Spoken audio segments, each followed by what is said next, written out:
Tú eres todo, yo soy nada, tú eres creador, yo soy criatura, y aquí estoy por ti en esta mañana. Si estás aquí con ese corazón, qué bueno, y si no, Dios va a estar trabajando también. Pero antes de que los niños se vayan, quiero decirles que no se vayan, porque hoy vamos a tener unos superhéroes con nosotros. Tenemos dos superhéroes. ¿Cuál les gusta? ¿Cuál es su favorito? Y los papás están contestando, no, los niños, es para los niños. A ver, Isaac, yo sé que le gusta, hasta trae su gorra. Isaac, a ver, Isaac, ¿qué gorra trae? De Flash. ¿Qué otro es de los que les gusta? Hay uno que no está ahí, Chapulín Colorado. Hay otros superhéroes, pero vamos a quitar esto porque saben que hay héroes de la vida real.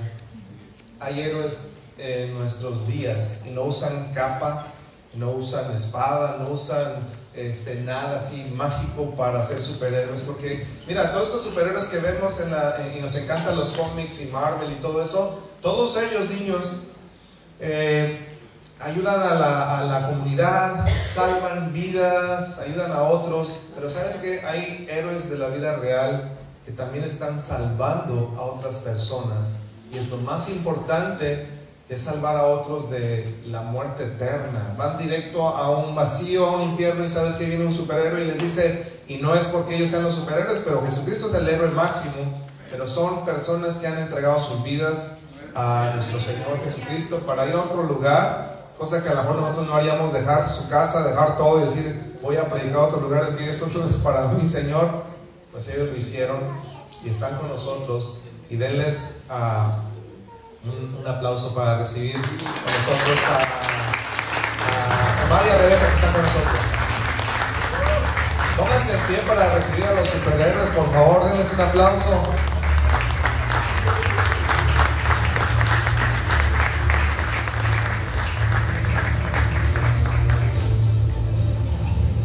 Bueno, pueden tomar su lugar, gracias. Y nada más quería yo hacer esto épico, hermanos, grande, porque a veces es como que, ay, los hermanos están predicando. No, es algo grande que a veces no vemos. Cuando alguien entrega su vida, cuando alguien deja su casa, y hoy vamos a hacer algo diferente. Sí, si hay predicación, no se escaparon de la prédica, pero vamos a hacer una pequeña, los niños pueden escuchar esto y después se van de la entrevista, pero vamos a tener una entrevista como de televisión para ellos. Entonces ustedes van a poder participar, ustedes en el público, pero Omar y Rebeca, que van a estar con nosotros, Dios les bendiga. La mayoría los conoce, y para los que no los conocen es Omar García y Rebeca de García, no sé cómo quedó legalmente, pero así es lo que usamos los mexicanos. Pero voy a hacerles algunas preguntas y después van a tener libertad ustedes. Vamos a tomar unos minutos y quiero que los niños estén aquí también y no se vayan, porque eso es importante para los niños, para que escuchen qué se está haciendo. Pero Omar y Rebeca tenemos unas fotos del Soccer Camps. El año pasado algunos de ustedes nos acompañaron a North Platte. Ellos vienen de North Platte y estuvimos haciendo un campamento de fútbol con niños, y ellos se habían ido 2 semanas antes, ¿correcto, Omar? Y si les quieren dar un micrófono, ahí lo tienen en la mano. El de Omar está aquí, pero Rebeca puede usar el otro. Pero fue del 8 al 10 de agosto. Nosotros fuimos a hacer un Soccer Camps, y cuéntenos qué ha pasado a partir de ahí, Omar. ¿Sí se está escuchando? O si no, usa el rojo si quieres, en lo que lo arreglan. A ver, ahí estamos, ya está. ¿Sí se escucha? Sí se escucha. Tú lo escuchas, pero todos lo escuchan. ¿Okay? Entonces, Omar, ¿qué ha pasado desde agosto? Ustedes se fueron 2 semanas, estuvieron con nosotros. Ellos, si no los conocen, ¿cuánto tiempo estuvieron con nosotros? Como 3 meses. Vinieron de México. ¿Cuánto tenían de casados cuando llegaron? Teníamos 3 semanas. 3 semanas, la luna de miel fue aquí. ¿Quién hace eso? A ver, de luna de miel irse de misiones y no saber qué va a pasar. Omar y Rebeca, pero son superhéroes ellos. Pero, ¿qué pasa, Omar, después de eso? Llegan aquí, se van, están 3 meses, llegan a North Platte, 2 semanas, vamos a un grupo de aquí, no sé, como unos 10 personas, y hay que prenderlo, porque está apagado. Tiene que tener amarillito ahí, que se vea amarillo. Y después de eso ellos ya los dejamos ahí, como quien dice, nosotros nos regresamos y ellos se quedan ahí. Pero, ¿qué pasa, Omar? Bueno, mejor con esto. Creo que ya, ¿verdad? Sí. Okay. Bueno, pues sí, llegamos 3 semanas después de habernos casado, estuvimos aquí 3 meses, nos fuimos a la ciudad de North Platte, tuvimos allá este evento que fue el campamento de soccer. Y además del propósito principal, que era pues hacer algo con la comunidad hispana, también era un medio por el cual podríamos acercarnos a la misma comunidad y abrirnos puertas para hacer nuevas relaciones, y que estas nuevas relaciones también nos ayudaran a compartir el Evangelio con ellos. Y bueno, gracias a Dios que empezamos a tener estudios bíblicos. Empezamos con un tema de la familia, que eso creemos que es parte fundamental en el crecimiento de todos, cristianos y no cristianos. Y después de ahí empezamos ya a hablar acerca de Jesús, de quién es Jesús. Empezamos a estudiar también a partir de un libro, La vida de los apóstoles, para que viéramos. Muchas veces vemos nosotros a los apóstoles como personas inalcanzables, pero fueron hombres comunes y corrientes que fueron héroes y gracias a la obra que ellos hicieron, pues también nosotros y muchos otros han podido conocer lo que hizo el Señor. Entonces hemos tenido esto, un par de eventos. Tuvimos un evento, pasaron aquí una foto del 15 de septiembre, que es una fiesta que compartimos en México y Centroamérica, la independencia, y bueno, hemos tenido un par de actividades ya también para poder compartir. Cuando llegaron allá, Omar, y algunos no saben, pero llegaron allá y no había lugar donde vivieran. Entonces hubo una provisión de ¿dónde llegaron a vivir? Cuéntenos. Bueno, fue una experiencia. No sé si ya le toca a Rebeca. A ver, Rebeca, cuéntanos acerca de dónde llegaron a vivir, en la calle, o qué pasó, dónde estuvieron. Bueno, fuimos de visita a North Platte dos veces, me parece, antes de llegar a vivir allá.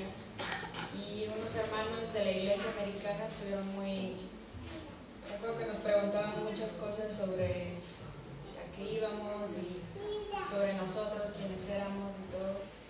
Y esa pareja de hermanos al final nos ofrecieron su camper que usan para vacaciones, para fin de semana. Y pues era una opción que teníamos al llegar allá, porque íbamos a estar pues 3 meses de entrada, en lo que teníamos nuestros permisos. Y entonces ellos nos ofrecieron su camper y estuvimos viviendo ahí en el estacionamiento de la iglesia, en la parte de atrás. Pero pues gracias a Dios estaba muy cómodo, chiquito, pero bien. ¿Cuánto tiempo vivieron en el camper? 3 meses. 3 meses. Y también los que no saben, queríamos mandar un camper de aquí. No voy a sacar a nadie al vuelo, pero surgió que había otro camper y un hermano de aquí estábamos también viendo si mandábamos de aquí un camper, porque no teníamos realmente dónde. Hay una iglesia con la que se está trabajando, pero no está pues listo como para tener baño y todo eso. El camper sí lo tiene. ¿Dónde están ahora? O sea, ¿qué pasó después de eso del camper?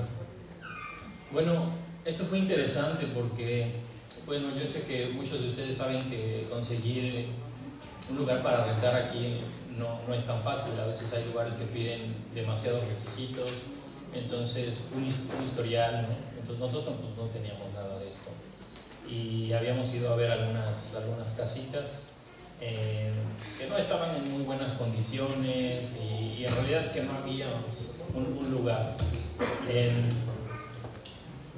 Un día nada más así el pastor de la iglesia nos dijo: vamos a ver ciertos departamentos, y llegamos, pero no muy esperanzados, porque en realidad podríamos decir que son uno de los mejores departamentos que hay ahí, y la persona nos dijo: ay, justo se acaba de desocupar uno de un cuarto y así. Entonces dijeron: pero si lo quieren agarrar, yo les aconsejaría que lo hicieran, o sea, ya, en este momento, porque si no se va a ocupar. Entonces el hermano hizo todo el trámite que se tiene que hacer, y gracias a Dios pudimos tener ahora este departamento, que ha servido mucho porque hay días que han estado fríos y eso ayuda bastante. Entonces, gracias a Dios tenemos un departamento que es suficiente para nosotros, es cómodo, es de un cuarto, pero es suficiente. Yo creo que es más de lo que en realidad estábamos esperando. Entonces, gracias a Dios por eso. Dios sabe los tiempos, gracias a Dios, porque el camper lo tuvieron durante el verano. Así que pasa en el invierno. Es difícil mantener, quizá se gastaría más ahí, pero gracias a Dios por esa provisión también. Otra cosa que quería preguntarles, bueno, ¿qué está pasando ahorita realmente? Cuéntenos un poquito qué está pasando, qué están haciendo ahí en la iglesia, cómo funciona lo que están empezando realmente. Pues como hispanos o latinos sabemos que para nosotros es muy importante la relación. El hecho de que alguien venga y te comparta algo o quiera que creas algo que tú crees, no es tan sencillo. Si primero no hay una relación de por medio, te ganas la confianza de las personas. Y hemos estado trabajando en eso, ¿no? Hacer relaciones con las personas. Aparte de que estamos teniendo los estudios bíblicos, justo esta semana que pasó, un joven de El Salvador me invitó a jugar fútbol. Nos han invitado a sus cumpleaños, pasamos Thanksgiving con nuestras familias. Rebeca se aventuró a hacer unos pretzels y una de estas mujeres que está teniendo estudios bíblicos con nosotros ya le preguntó a ella que cuando va también a preparar pretzel con ella porque quiere aprender. Entonces creemos que estas cosas son importantes y sobre todo que requieren tiempo, ¿no?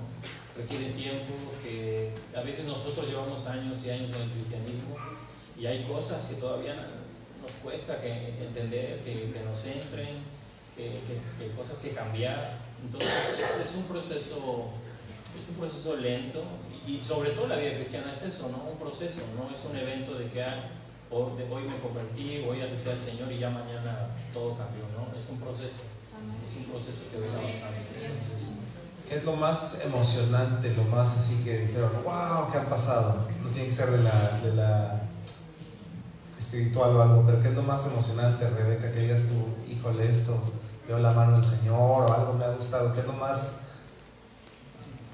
Híjole, pues creo que han sido pocas cosas, bueno, más bien cosas pequeñas, pero varias cosas. Desde el principio, al llegar al camper,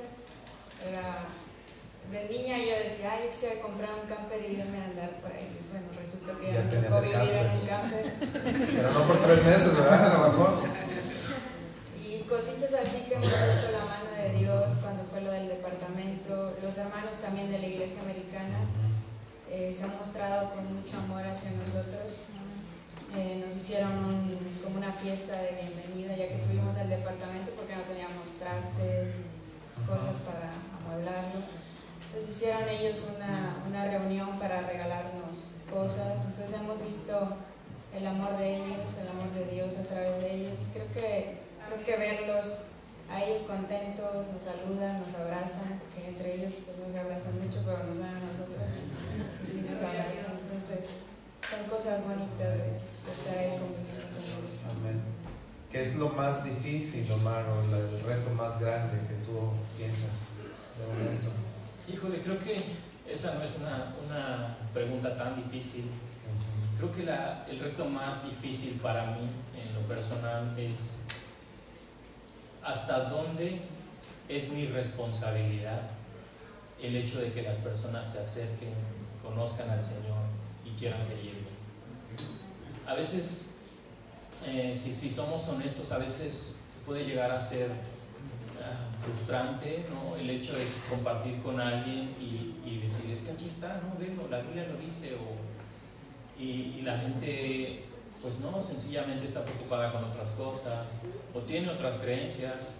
Entonces, yo creo que eso seguirá siendo el reto más importante para mí, más grande todavía, ¿no? Saber que el Señor me enseña hasta dónde es mi trabajo y dónde está el dedo. Y yo creo que si pudiera ocupar la ilustración que ahorita hiciste de los superhéroes, o sea, yo sería el Alfred de Batman, ¿no? O sea, tú nada más haces esto y no preguntes. Entonces, uno debe aprender a saber que nuestra responsabilidad es una, pero saber también que todo está en manos de Dios. O sea, el Señor es el quien trae, el Señor es el que convence de pecado, el Señor es el que le hace la obra.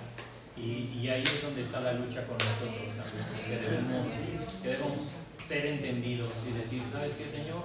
Hasta aquí llego, Amén. y el resto ayúdame a entender que te toca a ti, porque yo no soy que tú eres. Y nada más para nuestra iglesia, queremos decirles quizá en nombre de ellos, Omar y Rebeca, que les amamos y les apreciamos y no queremos ser como la Biblia dice, que viene alguien con necesidad y le dice Dios te bendiga, y tiene necesidad de algo y se va y no le damos lo que tiene necesidad. Y ustedes saben, y nada más quiero para toda la iglesia en general, quizá nuestra iglesia está apoyando a Omar y a Rebeca con una cantidad financiera, y estoy hablando de la iglesia hispana, y los hermanos, no los quiero ahorita decir quiénes, pero tú que estás aportando cada centavo, cada dólar que estás enviando es para ellos lo reciben. Al principio batallamos porque no teníamos los fondos para tener el departamento, y gracias a Dios nuestra convención de iglesias es quien se encarga de pagar el departamento cada mes. La iglesia cubre otros gastos también, pero nuestra iglesia, nosotros como iglesia hispana, estamos enviando una cantidad mensual fija. Yo agradezco a aquellos hermanos que están participando, porque no dan de lo que les sobra, porque a nadie les sobra, sino dan a veces de lo que no tienen o del sacrificio. Yo sé que muchos aún batallan y dan un dinerito y lo juntamos y se lo enviamos cada mes. Si tú quieres ser partícipe de eso, al final puedes hablar conmigo. Hay maneras de ayudar la obra. Las maneras de ayudar la obra, y yo sé que ellos podrían decirles, pero es mejor que yo como intermediario les diga y ellos no les vengan a decir necesitamos esto y esto, pero siempre es orar por ellos, orar por lo que dice Omar, que les dé fuerza, que les ayude en el trabajo que están haciendo, porque no es un trabajo cualquiera, sino es la obra del Señor. La otra manera de poder apoyarles es ir también.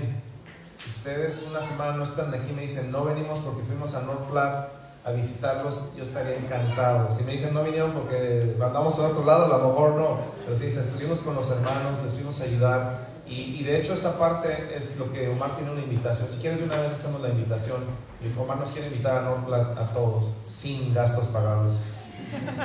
Sí, gracias a Dios, nosotros estábamos pensando en esto, ¿no? ¿Qué cosas podemos hacer para la comunidad, para que la comunidad se acerque a la iglesia? Y pensamos en que la música es un instrumento que a todos nos gusta, ¿no? Ya la variedad de estilos y eso ya depende de cada quien, pero la música en general es algo que nos gusta. Y platicando con Rebeca dijimos, bueno, ¿y si hacemos un concierto evangelístico? Y vamos más allá, no solo un concierto evangelístico, sino un concierto para que los que ya van a una iglesia, los creyentes también, podamos todos adorar al Señor juntos. Dijimos, bueno, y nos empezamos a poner a buscar a algunos cantantes cristianos que estuvieran aquí, de preferencia en los Estados Unidos, para que no fuera tan complicado que vinieran de otro lado. Y encontramos a un hermano que se llama Luis Enrique Espinosa. Él es un cantante ya de mucho tiempo.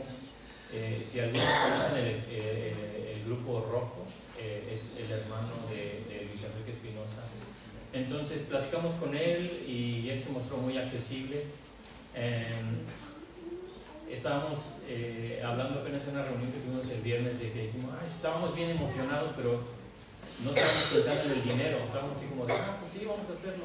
Ya habíamos platicado con él y ya cuando nos dijo más o menos y empezamos a ver lo de los gastos, el avión, el hotel, como que dije, mejor no.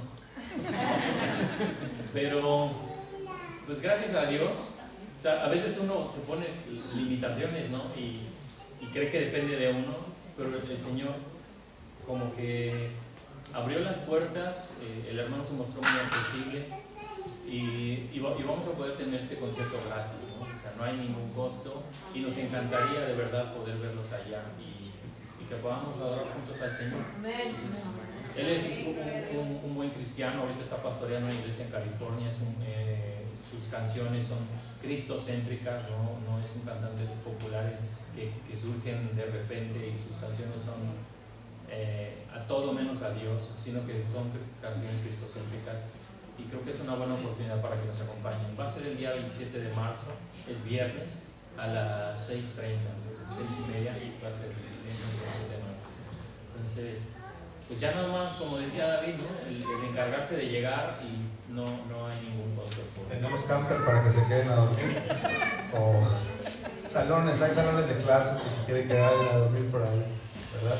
Para quedarse de viernes a sábado.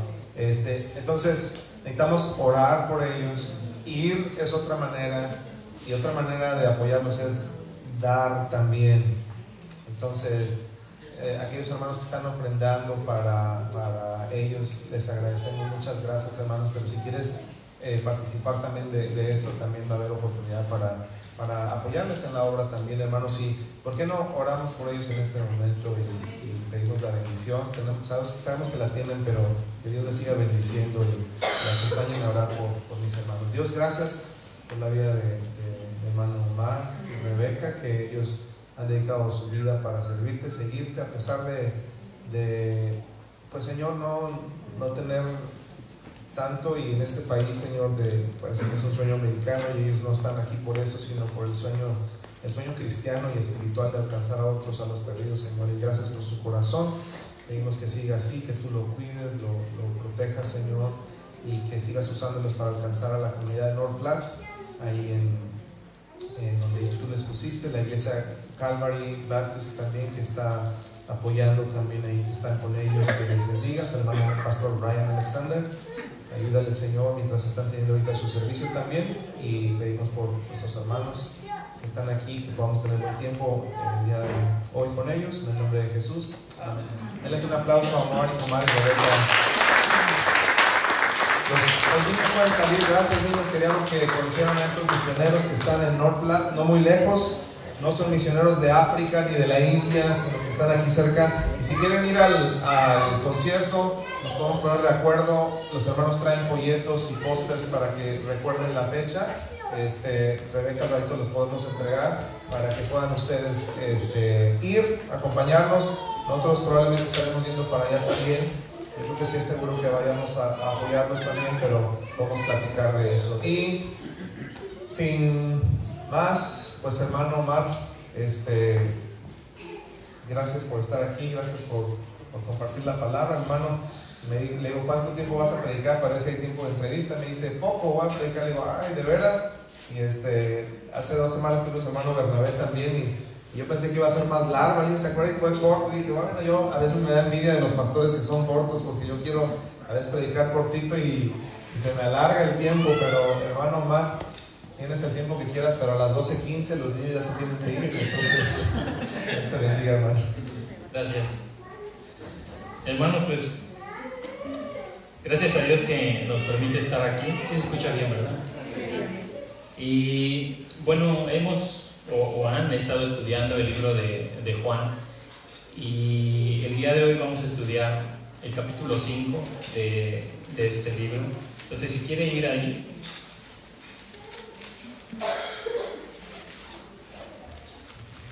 Yo no soy muy bueno con esto, no sé cómo se sube. Así no. Ok, así está bien. Gracias.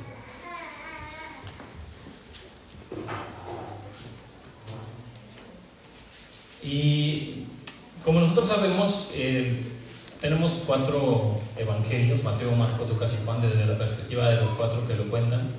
Y es interesante ver que el evangelio de Juan, vemos la perspectiva del libro a partir de los ojos de Jesús, ¿no?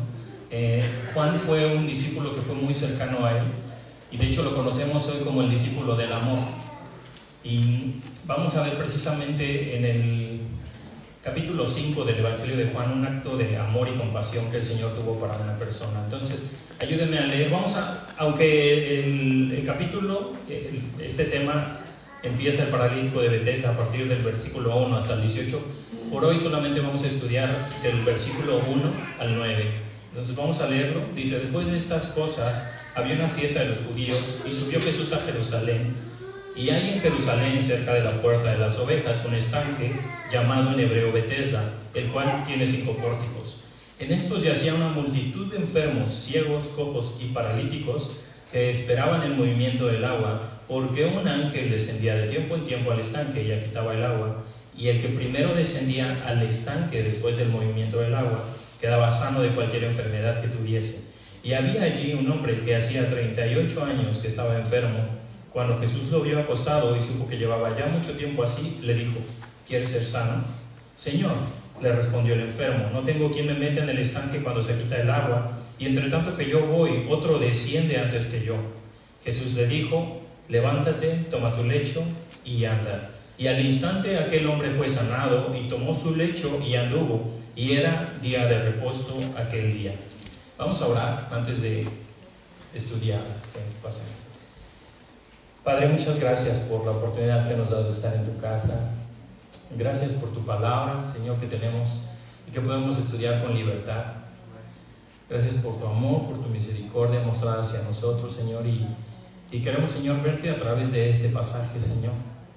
Que tú te lleves la gloria, la honra, y ayúdanos también a reconocer que en nuestras manos no está nuestra vida, sino en tus manos, Señor. Gracias te damos, oramos en nombre de tu Hijo Jesucristo. Amén. Entonces vemos el versículo 1, dice: después de estas cosas había una fiesta de los judíos y subió Jesús a Jerusalén. Entonces ya habíamos visto que estaba él en Galilea, venía de un lado a otro haciendo milagros, y ahora está subiendo a Jerusalén. Y la razón por la que subía a Jerusalén fue una fiesta de los judíos. Y aunque el pasaje no nos dice cuál fiesta era, podemos pensar en las tres fiestas importantes para los judíos: la Pascua, la fiesta de Pentecostés y la fiesta de los tabernáculos. Estas eran fiestas importantes que celebraban ellos, y era un requisito para los hombres asistir a estas fiestas. Entonces podemos pensar que era una de estas tres fiestas. Versículo 2 dice: y hay en Jerusalén, cerca de la puerta de las ovejas, un estanque llamado en hebreo Betesda, el cual tiene 5 pórticos. Y el significado Betesda es casa de misericordia. Tenía 5 pórticos o entradas, y fue por uno de estos pórticos que Jesús encontró a este hombre. El versículo 3 dice: y en estos yacía una multitud de enfermos, ciegos, cojos y paralíticos que esperaban el movimiento del agua. Entonces había una multitud de enfermos, no había 2, 3, 4, sino una multitud, un grupo grande de personas en necesidad. Y cuando escuchamos la palabra multitud, esto es en lo que pensamos: un grande grupo. La Biblia menciona la clase de enfermedades de las personas que estaban allí. Había ciegos, había cojos, paralíticos, y vemos en el versículo 4 la razón o la explicación por la cual estaban en ese lugar. Dice: porque un ángel descendía de tiempo en tiempo al estanque y agitaba el agua, y el que primero descendía al estanque después del movimiento del agua quedaba sano de cualquier enfermedad. Existía una creencia, y era una creencia popular en estos días, que un ángel descendía, movía el agua y la persona que entraba sanaba. ¿Y por qué digo creencia? Porque algunos estudiosos de la Biblia se han dado cuenta de que el versículo 4 de este capítulo no está en los manuscritos más antiguos.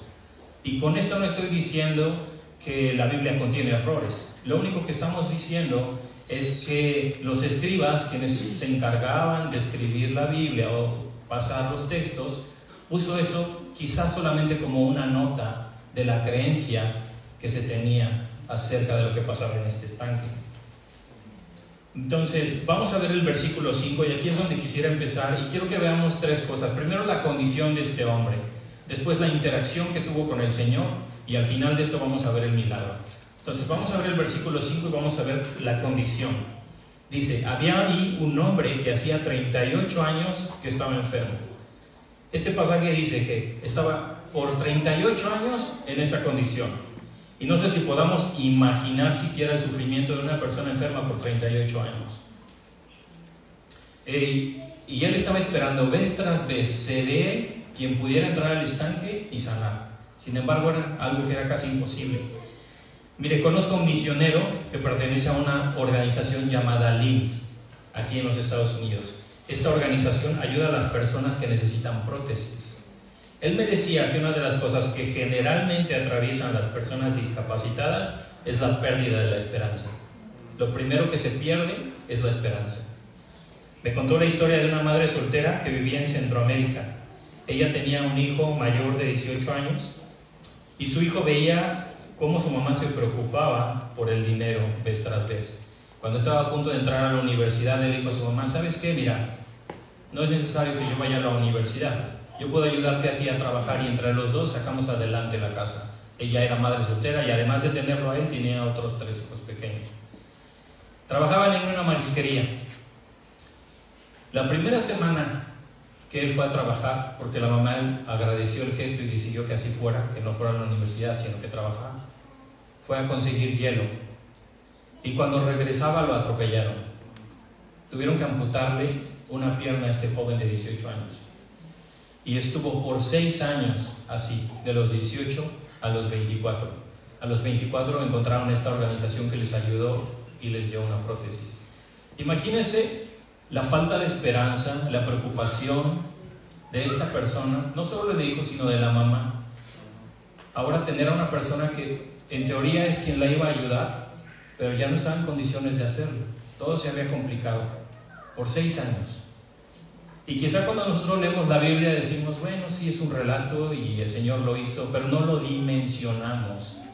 Pero cuando vemos a alguien cercano, o estamos viendo a alguien, ¿no?, que conocemos, que está atravesando por una situación así, como que tiene más fuerza, tiene más impacto. Pero imaginemos la vida de este hombre, 38 años. No sabemos si los 38 años él estuvo ahí, cuántos años llevaba ahí, cuántos años tenía, tampoco lo sabemos. Lo que sí sabemos es que por mucho tiempo, casi 4 décadas, él estaba así, enfermo y sin esperanzas. Eso es algo que vemos. Esta era su condición. Vamos a ver aquí el versículo 6. Y aquí es donde vemos la interacción de Jesús con este hombre. Cuando Jesús lo vio acostado y supo que llevaba ya mucho tiempo así, le dijo: ¿quieres ser sano? Señor, le respondió él en el versículo 7, no tengo quien me meta en el estanque cuando se quita el agua, y entre tanto que yo voy, otro desciende antes que yo. Entonces, ¿de dónde obtuvo el Señor esta información? Que supo que estaba así por 38 años. No lo sabemos. Podemos pensar que a lo mejor alguien compartió con él esta información. Podemos pensar que el Señor se lo reveló, Dios Padre. O lo que quizás también sería muy probable, en la divinidad de Jesús. Él sabía y conocía todas las cosas. En otros pasajes vemos algo así. En las Escrituras, algunas personas estaban hablando por allá y el Señor ya sabía de qué estaban hablando. Entonces, aunque la Biblia no nos dice de dónde tuvo esta información, el Señor sabía esta situación. Como lo hemos mencionado, no sabemos todavía por qué se le atribuía al agua del estanque propiedades curativas. Es posible que haya sido solo una creencia popular o realmente haya sido un ángel. Pero si reflexionamos un poco en esto, podemos darnos cuenta de que en nuestros días también existen manantiales a los que se les atribuyen propiedades curativas. Entonces, esto solamente lo digo como una explicación de este versículo, el versículo 4, pero en realidad nuestro enfoque no debería estar ni en el ángel ni en el manantial, sino en el encuentro de este hombre con Jesús y qué fue lo que pasó ahí, la importancia de esa interacción. Vemos que en el versículo 8 le dice el Señor: levántate, toma tu lecho y anda. Y al instante aquel hombre fue sanado y tomó su lecho y anduvo, y era día de reposo aquel día. Jesús habla con poder y habla con autoridad. Ya vio la condición de ese hombre, interactúa con él y ahora hace un milagro. Y a diferencia de muchos predicadores modernos hoy en día que profesan falsas sanidades y falsos milagros, Jesús hace un milagro en el cuerpo de este hombre, independientemente de si él tenía fe o no. Aquí jamás se menciona la fe. Ya hemos dicho que este hombre no sabía ni siquiera quién era Jesús. Este hombre no lo sabía. Si usted lee los versículos más adelante, se va a dar cuenta de que él no sabía quién era Jesús. Y creo que una de las mentiras de aquellos que se hacen llamar a sí mismos sanadores es que les dicen a las personas que vienen a ellos buscando sanidad que no son sanas por culpa de su incredulidad, por su falta de fe, o peor aún, porque no declaran con autoridad o reprenden el espíritu de enfermedad con autoridad. ¡Qué mentira! Falsos predicadores. Debemos recordar algo que es importante, que Dios es soberano. Y Dios no sanó a este hombre porque lo mereciera, no lo sanó por el grado de fe que él tuviera, lo sanó porque tuvo de él misericordia y mostró su gracia con él. Había una multitud esperando sanidad, pero el Señor lo sanó a él. Así trabaja el Señor. lo que quiere, cuando quiere y con quien quiere. El enfoque siempre, siempre está en Él. Hoy en día también está de moda la confesión positiva. Yo sé que más de uno aquí lo hemos escuchado. Declarar y decretar aquello que quieres que suceda. Declaro esto o aquello, declaro sanidad, declaro prosperidad financiera, declaro cielos abiertos sobre esto o lo otro. Y esto es de que para muchas personas esta confesión positiva también se ha adentrado. Incluso dentro de las iglesias, muchos creyentes genuinos se han dejado incluso influenciar por esta creencia. ¿Y qué si el Señor quiere que estés enfermo el resto de tu vida? ¿Y qué si el Señor no quiere darte la prosperidad financiera que tú quieres? ¿Deja de ser Dios? ¿Dejamos de glorificarlo? El enfoque nunca, nunca está en nosotros. Y el enfoque de este pasaje no está en el paralítico, no está en el estanque y no está en el ángel. Está en Jesús, que tuvo de él misericordia. Y que no le importó si el hombre tenía fe o no. Él decidió sanarlo porque simple y sencillamente él así lo quiso. El enfoque siempre, siempre va a estar en el Señor. Ahora podemos llegar a pensar, bueno, entonces si eso es así, ¿qué tan eficaz es mi oración con relación a lo que el Señor ya ha determinado que suceda? ¿Significa que mi oración no tiene poder? ¿O realmente qué tanto puedo conseguir con la oración? No voy a orar si el Señor ya sabe lo que va a hacer. No es necesario que ore. El mandato del Señor es orar.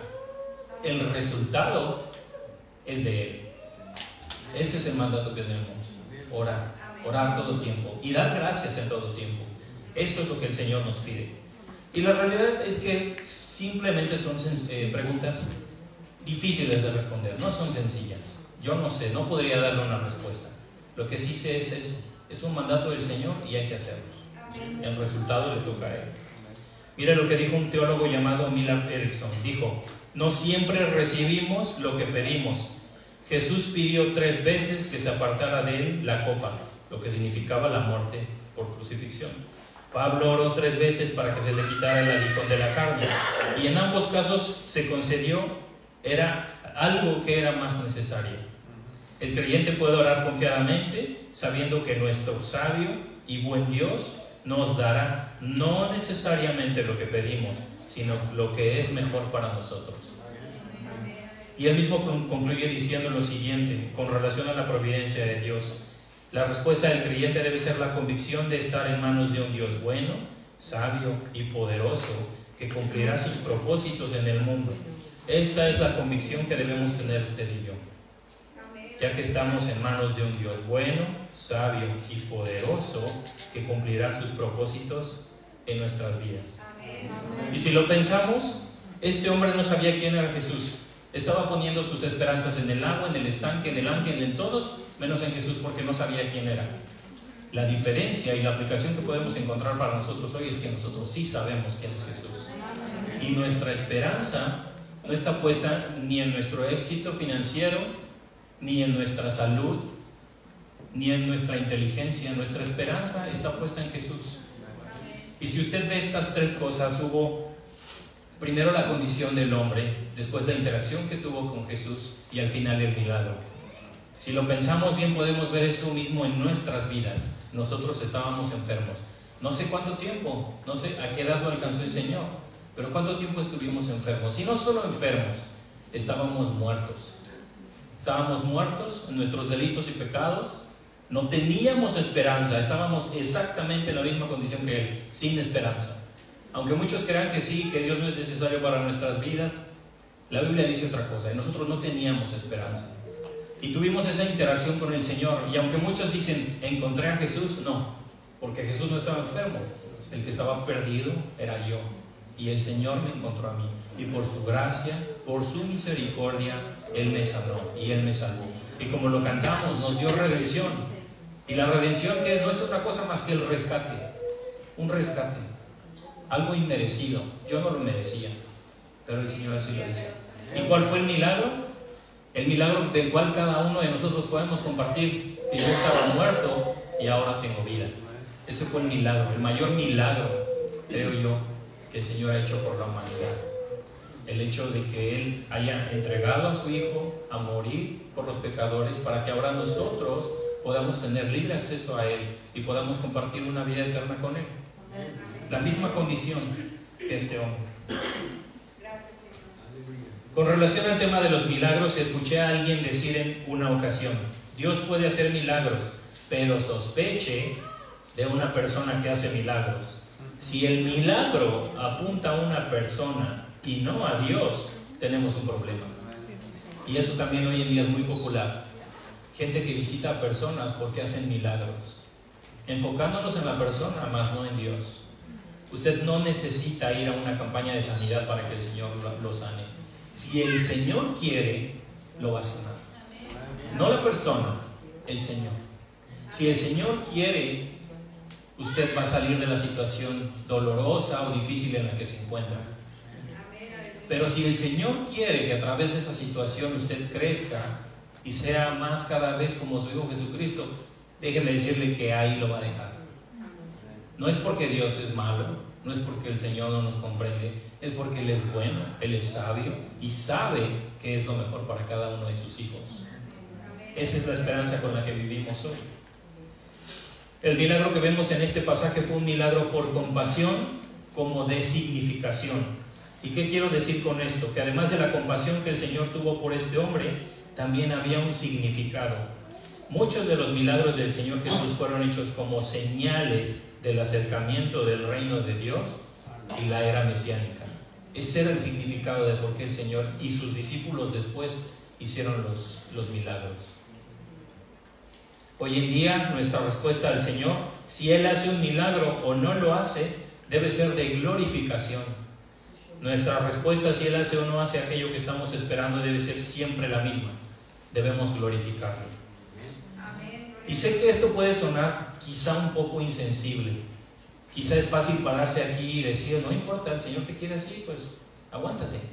Quizá suena un poco insensible, pero esa no es nunca mi intención. Si pasamos por esta situación o por esta otra situación, aunque sea dolorosa, la respuesta que debemos tener como creyentes siempre es glorificar al Señor. Siempre glorificar al Señor.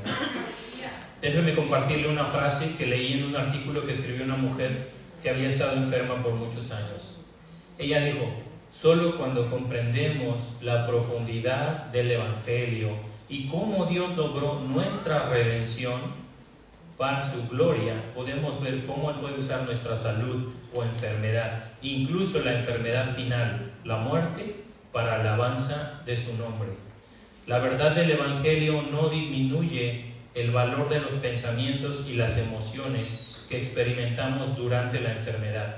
Sin embargo, el Evangelio nos permite ver la gloria de Dios como algo mucho más valioso para nosotros que nuestra propia salud, ya que esta gloria es el propósito y fin de todas las cosas. El Señor nos creó para su gloria. El Señor nos salvó para su gloria. A veces ponemos a Dios aquí y al hombre como que luchando quién es más grande que el otro, ¿no? Y decimos: el Señor vino y murió, envió a su Hijo por ti, porque te ama tanto. Y el principal objetivo por el cual el Señor envió a su Hijo a morir por nosotros no fuimos nosotros, fue su gloria. Darse gloria a sí mismo, dice la Escritura. Y como algo secundario mostró esa compasión y gracia para cada uno de nosotros y nos rescató. Pero nosotros no somos el centro del Evangelio. El centro del Evangelio es el Señor. Siempre debemos tener eso presente. Eso no es muy popular decirse hoy en día. Hemos visto a muchos motivadores decir: tú puedes, tú eres un campeón, tú puedes hacer grandes cosas, tú estás haciendo esto, tú estás haciendo lo otro. Y suena peligroso. Cuando el enfoque está en la persona y no está en Cristo, cuando tú eres el campeón, el Señor es tu servidor, tenemos un problema. ¿Y sabe por qué? Porque somos una fábrica de ídolos. Ponemos en nuestro corazón o a nosotros mismos o a una persona todo menos el Señor. Y es peligroso porque el Señor no comparte su gloria con nadie. Él es Rey, Él es Dios, Él es todopoderoso y Él no comparte su gloria con nadie. Déjenme terminar con esto. Déjeme terminar diciendo esto. Sea lo que sea que acontezca en nuestras vidas, el nombre del Señor siempre debe ser glorificado. Y debemos orar por fortaleza para poder decir las palabras que el Señor Jesús dijo en sus últimas horas antes de ser crucificado. Padre, si quieres, pero no se haga mi voluntad, sino la tuya.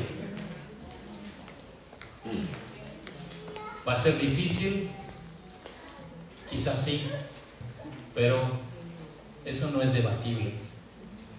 Nosotros tenemos que rendirnos al Señor, sea cual sea nuestra condición. Lo más importante ya lo tenemos, que es la salvación. Eso es lo más importante.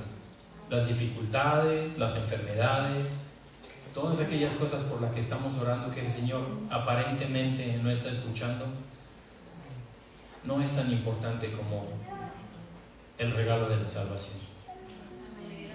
Y eso debe ser suficiente para nosotros. Y debemos darle al Señor siempre la gloria, porque Él es bueno siempre, Él es sabio siempre, y Él es más grande, es infinito, es todopoderoso. Sin Él no somos nada, pero con Él aún las experiencias más difíciles y más dolorosas sabemos que podemos enfrentarlas. ¿Les parece si oramos? Gracias, Señor, por este pasaje que hemos leído en esta mañana. Gracias, Señor, porque vemos ver una similitud entre la condición de este hombre que había estado por tantos años enfermo con nosotros, Señor. Que nosotros estábamos muertos. Espiritualmente, Señor, estábamos alejados de ti. Señor, pero así como pasó con él, tú un día pusiste los ojos en nosotros y nos trajiste a ti. Y así como hiciste un milagro con él, lo hiciste con nosotros, nos pasaste de muerte a vida. Queremos orar, Señor, como lo hizo tu Hijo Jesucristo. No sea mi voluntad, sino la tuya. No queremos torcerte la mano, Señor, porque ni siquiera podemos para que tú hagas esto o aquello, sino que queremos, Señor, que tú nos des más bien la fortaleza para aceptar, Señor, lo que venga a nuestras vidas, y que nos recuerdes que nuestras vidas están en tus manos, no solo hoy y mañana, sino hasta el fin de los días.